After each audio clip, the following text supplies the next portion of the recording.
Welcome back to BlindLife. I'm Karl. We're in the kitchen. Today we're going to make some kale chips. So if you're struggling getting enough greens in your diet, this may be the trick. Start out with some olive oil. I've got, it's 3-4 tablespoons. Some salt. I'm using some pink Himalayan sea salt. About a teaspoon and a half, I would say. Got that in there. And about a teaspoon of crushed black pepper. I'm too lazy to actually fire up the immersion blender, but we're going to use part of it just to get it mixed in there nice and good. Got all my kale in here. I'm mixing to make sure I can get them all nice and coated. I want that flavor to be everywhere. And I've got my cookie sheet set up with cooling racks in them to allow the air to get under and over and get around them.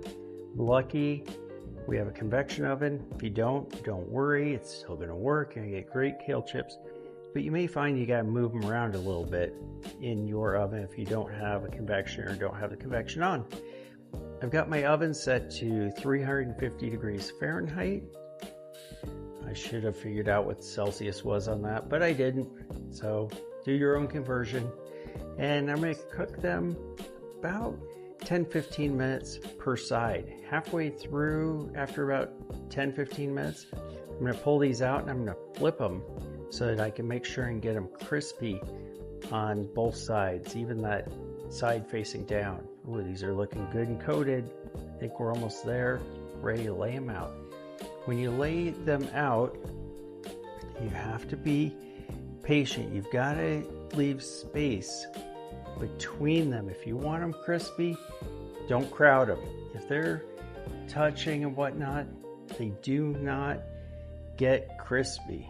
I've learned that the hard way. I tried to do the shortcut myself and it's just not worth it. Take your time, make them great.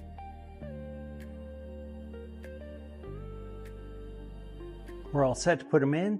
So, got my gloves on. Your smaller pieces are going to cook a little bit faster. So once we've flipped them, sometimes those small pieces will come off the tray a couple minutes before the others. If you're wondering about the custom red, so I can find my handle.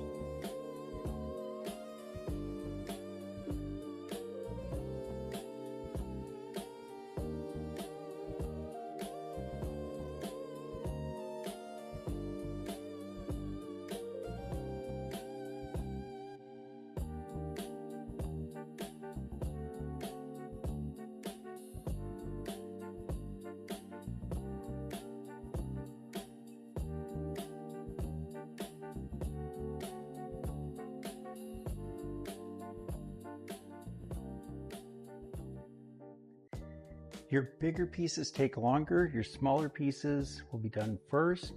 So I'm just checking. Got a little more time on those. The smaller one's done.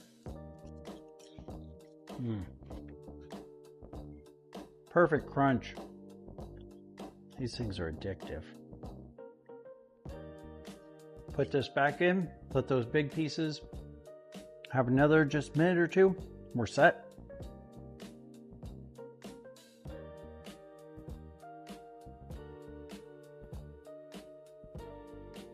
Once you finish cooking them, let them cool down a little bit and then just put them into either a Ziploc bag or some sort of airtight container, and you've got yourself a nice healthy snack. Mission accomplished. Great crunch. Wow. Super awesome. Plenty of fiber. Good healthy snack.